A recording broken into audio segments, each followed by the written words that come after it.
Hello everyone, నమస్తే. Welcome back to my channel. ఈ వీడియోలో నన్ను చాలా మంది రిక్వెస్ట్ చేస్తున్న వీడియో ఏంటంటే PCOD, infertility problem or sperm quality పెంచడానికి, క్వాంటిటీ పెంచడానికి యూస్ అయ్యే ఒక మంచి ఎక్సర్సైజ్ ఆర్ ఆసన చెప్పమని అడుగుతున్నారు. సో దానికి సంబంధించింది నేను ఈ వీడియోలో షేర్ చేస్తున్నాను.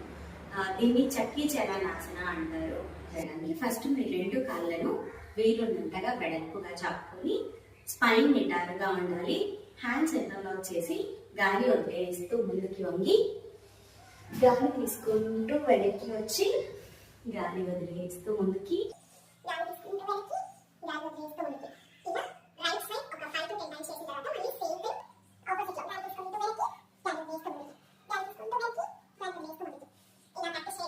మీకు PCOD problem or infertility, uterus కి సంబంధించిన ఏ ప్రాబ్లం అయినా కూడా చాలా త్వరగా రెడ్యూస్ అవుతుంది.